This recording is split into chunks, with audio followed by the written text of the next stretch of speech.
ಇವಾಗ ನಾವು ಇರುವಂಥ ಸ್ಥಳ ಬಂದ ಭೀಮ ಬಕಾಸುರ ಬೆಟ್ಟ. ಈ ಬೆಟ್ಟದ ಹಿನ್ನೆಲೆಯನ್ನು ನೋಡ್ಕೋತ ಹೋದ್ರೆ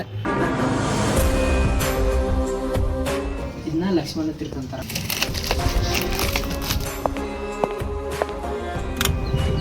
ತಾಜ್ ಮಹಲ್ ಕಟ್ಟಿರ್ತಾರೆ. ಭೀಮ ಬಕಾಸುರ ಬೆಟ್ಟನ ಪೂರ್ತಿ ಮ್ಯಾಗದಿವಿ ನಾವೀಗ. ಭೀಮ ಬಕಾಸುರ ನಡುವೆ ಕಾಳಗ ನಡೀತೈತಿ. ಅವಾಗ ಬಕಾಸುರನನ್ನು ಇಲ್ಲೇ ಸಂಹಾರ ಮಾಡ್ತಾನೆ ಭೀಮ ತಂದಿರ್ತೈತಿ. ಇವಾಗ ಈ ಬೆಟ್ಟನ ಹಚ್ಚಿ ಹೋಗೋಣ.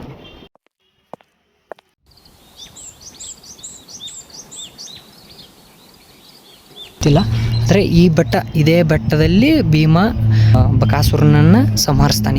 ಇದೇ ಬೆಟ್ಟ ಹಿಂದಿನ ಕಾಣ್ತೈತಿಲ್ಲ, ಇದೇ ಬೆಟ್ಟದಲ್ಲಿ ಸಂಹರಿಸ್ತಾನೆ. ಇದು ಏಕಚಕ್ರಪುರ. ಇದು ಈ ಕಡೆ ಇದೇನು ಕಾಣ್ತೈತಿಲ್ಲ, ಇದು ಅವಾಗಿನ ದ್ವಾಪರ ಯುಗದೊಳಗೆ ಇದು ಏನಪ್ಪ ಅಂದ್ರೆ ಏಕಚಕ್ರಪುರ. ಈಗ ಊರ ಹೆಸರು ಅಂದ್ರೆ ಕೈವಾರ. ಇದು ದ್ವಾಪರ ಯುಗದ ಒಳಗೆ ಏನೈತಿ ಗೊತ್ತಿರ್ತೈತಿ ಬಕಾಸುರ ಯಾವ ಥರ ರಾಕ್ಷಸ ಇರ್ತಾನಂತ. ಅವಾಗ ಏನು ಮಾಡ್ತಾನೆ, ಅದು ದಿವಸ ಒಬ್ರೊಬ್ರು ಬಲಿ ಬಿಡ್ತಿರ್ತಾನು. ಹೆಣ್ಗಳು ದನಗಳ ಕರುಗಳ ಹಿಂಗೆಲ್ಲ ತೊಗೊಂಡೋಗ್ತಿರ್ತಾನು. ಮತ್ತು ದಿವಸ ಒಂದೊಂದು ಬಂಡಿ ಏನು ಬರ್ತೈತಿ ಅವ್ನು ಬೆಟ್ಟಕ್ಕೆ ತಂದ ಇದನ್ನು ಬೇಕಾಗಿರ್ತದೆ. ಅಂದರೆ ದಿವಸ ಒಂದೊಂದು ಮಣಿತಾನ ಇಲ್ಲಿ ಮಣಿ ಇರ್ತಲ್ಲ, ಎಲ್ಲರೂ ತಂದು ಕುಟುಂಬ ಒಂದೊಂದು ಕುಡಿದಿರ್ತೈತೆ. ಒಂದು ದಿವಸ ಏನು ಮಾಡ್ತೈತಪ್ಪ ಅಂದ್ರೆ ಬ್ರಾಹ್ಮಣರಿಗೆ ಕುಟುಂಬಕ್ಕೆ ಬರ್ತೈತೆ. ಅವಾಗ ಕುಂತಿಯ ನಿರ್ಣಯದಿಂದ ಭೀಮನ ಏನು ಮಾಡ್ತಾನಪ್ಪ ಅಂದ್ರೆ ಅಣ್ಣ ಅವಂಗ ಅನ್ನ ಅರ್ಪಿಸಕ್ಕೆ ಅವ್ನು ಬರ್ತಾನೆ ಭೀಮ. ಅವಾಗಿನ ಇದ್ರೊಳಗೆ ಭಾಳ ಶಕ್ತಿಶಾಲಿ. ಅವಾಗ ಬರ್ತಾನೆ ಅವ್ನು ಈ ಬೆಟ್ಟಕ್ಕೆ, ಇಲ್ಲಿ ಕಾಣತ್ತಲ್ಲ ಈ ಬೆಟ್ಟಕ್ಕೆ ಬರ್ತಾನೆ. ಅವಾಗ ಬಂದು ಅವಂಗೆ ಅನ್ನ ಕೊಡ್ಬೇಕಾದ್ರೆ ಇಬ್ಬರ ನಡು ಕಾಳಗ ನಡೀತೈತಿ.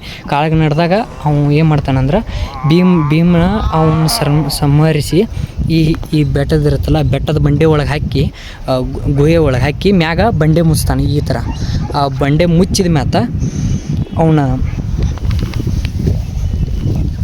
ಬಂಡೆ ಮುಚ್ಚಿ ಬರ್ತಾನೆ. ಬಂಡೆ ಮುಚ್ಚಿ ಅವಂಗೆ ಕೇಳ್ತಾನೆ, ನಾ ಹೆಂಗೆ ಹೊರಗೆ ಬರೋದು ಅಂತಂದು. ಅಂದ್ರೆ ರಾಕ್ಷಸ ನಾ ಹೆಂಗೆ ಹೊರಗೆ ಬರಲಿ ಅಂತಂದು. ಅವಾಗ ಭೀಮ ಹೇಳ್ತಾನೆ ನಿಂದು ಹೆಸರು ಹೊರಗೆ ಅಂದ್ರೆ ಬಕಾಸುರ ಹೆಸರು ಇಡೀ ಏಕಚಕ್ರಪುರ ಒಳಗೆ ಯಾವಾಗ ಮಾಯವಾಕತ್ಲಿ ಅವಾಗ ನೀವು ಹೊರಗೆ ಬರೋತಂದು.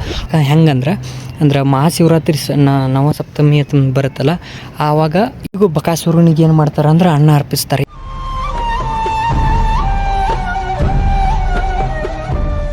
ಇಂದಿಗೂ ಇಲ್ಲಿ ಜನಗಳು ನಂಬುದೇ ಅಂದ್ರೆ ಇಲ್ಲಿ ಕಾಣ್ತಾವಲ್ಲ ಈ ಥರ ಬಂಡೆಯಲ್ಲಿ ಕೆಲವೊಂದು ಬಂಡೆಗಳಲ್ಲಿ ರಕ್ತ ಮಿಶ್ರಿತ ನೀರು ಸಿಗುತ್ತಂತ ಕಾಣುತ್ತಂತ. ಇಲ್ಲಿ ಅದು ನಂಬಿಕೆ ಐತಿ.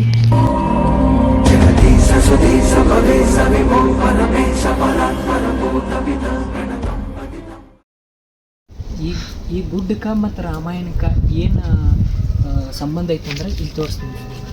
ಈ ಕೊಳಕ್ಕೆ ಲಕ್ಷ್ಮಣ ತೀರ್ಥ ಅಂತ. ಲಕ್ಷ್ಮಣ ತೀರ್ಥ ಅಂದ್ರೆ ಯಾಕಂತಾರಪ್ಪ ಅಂದ್ರೆ ವನವಾಸಕ್ಕೆ ಬಂದಿರ್ತಾರಲ್ಲ ರಾಮ ಸೀತೆ ಲಕ್ಷ್ಮಣ. ಅವಾಗ ಏನು ಮಾಡ್ತಾರಂದ್ರೆ ಸೀತೆಗೆ ಏನೈತಿ ಅಂತ ಬಾಯಾರಿಕೆ ಆಗಿರ್ತೈತಿ. ಅವಾಗ ಲಕ್ಷ್ಮಣ ಏನು ಮಾಡ್ತಾನಪ್ಪ ಅಂದ್ರೆ ತನ್ನ ಬೆಳ್ಳು ವಿದ್ಯೆಯಿಂದ ಒಂದು ಬಿಲ್ ಬಿಡ್ತಾನೆ. ಅವಾಗ ಇಲ್ಲಿ ನೀರುಗಳ ಸೃಷ್ಟಿಯಾಗುತ್ತೆ. ಅವಾಗಿಂದ ಇದು ಬ್ಯಾಸಿಗೆ ಕಾಲ ಅಂದ್ರೆ ಬ್ಯಾಸಿಯಾಗ ಅಂಥತ್ರೋ ಗುಡ್ಡ ಮ್ಯಾಗ ಇನ್ನೂವರೆಗೂ ನೀರೈತೆ.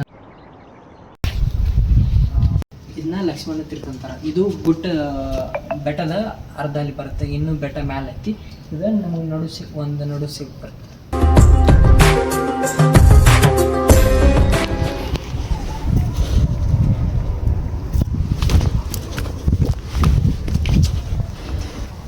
ಇವಾಗ ನಾವು ಬೆಟ್ಟನ ಹತ್ತಿದ್ದೀವಿ ಅಂದ್ರೆ ಇದ ಪೂರ್ತಿ ಲಾಸ್ಟ.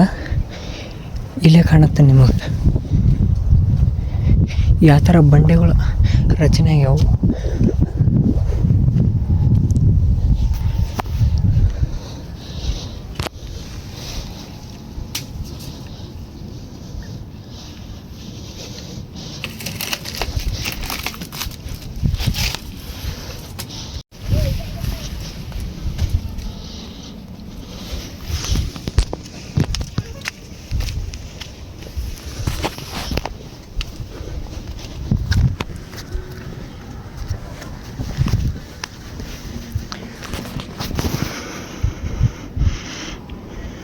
ಕೆಲವೊಂದಿಷ್ಟು ಜನಕ್ಕೆ ಈ ಪ್ಲೇಸ್ ಏನೈತಿ ಹಿಸ್ಟಾರಿಕಲಿ ಅಂದ್ರೆ ಇತಿಹಾಸಪೂರ್ವಕವಾಗಿರ್ತೈತಿ.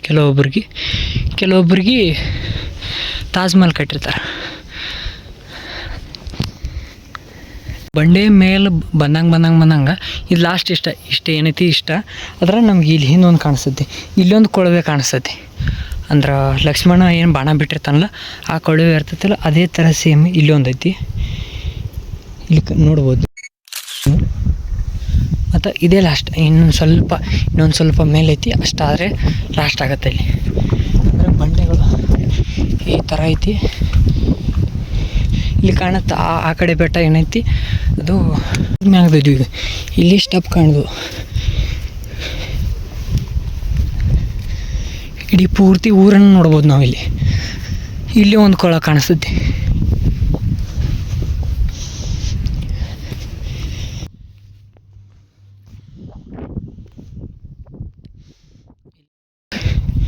ಇಲ್ಲಿ 3-4 ಕೊಳಗಳು ಕಾಣಿಸ್ತಾವೆ ನಿಮಗೆ, ಅಂದರೆ ನೀರಿಂದು.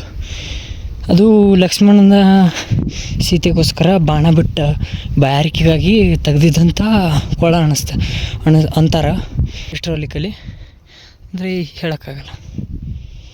ಇದೇನೈತಿ ಪೂರ್ತಿ ಭೀಮ ಬಕಾಸುರ ಬೆಟ್ಟನ ಪೂರ್ತಿ ಮ್ಯಾಗದಿದ್ದೀವಿ ನಾವೀಗ. ಇಲ್ಲಿ ನೋಡ್ಬೋದು ಹಿಂಬರ್ಕಿ ಮುಂಬರ್ಕಿ.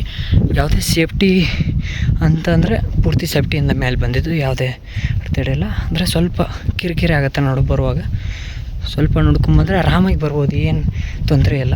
ಸ್ಟೆಪ್ ಐತಿ ಸ್ವಲ್ಪ, ಆಮೇಲೆ ಸ್ವಲ್ಪ ಕಲ್ಲು ಬಂಡೆಯಲ್ಲಿ ಹಾಸಿ ಬಂದರೆ ಆರಾಮಾಗಿ ಬರ್ತೀವಿ. ಇವು ಪೂರ್ತಿ ನಾವು ಮೇಲಿದ್ದೀವಿ, ಇವಾಗ ಆರಾಮಾಗಿ ಇಳಿಬೋದು, ಅದೇನು ತೊಂದರೆ ಇಲ್ಲ. ಇಲ್ಲಿದ್ದ ನೋಡೋದು ಪೂರ್ತಿ ಅವಾಗಿನ ಚಕ್ರಪುರ ಅಂತ ಈ ಊರಿಗೆ ಅಂತಾರೆ. ಈ ಕಡೆದು ಏನು ಕಾಣುತ್ತಲ್ಲ ಆ ಕಡೆ ಬಂಡೆ ಮರಿ ಐತಲ್ಲ ಅದನ್ನ ಏಕಚಕ್ರಪುರ ಅಂತ ಕರಿತಿದ್ರು.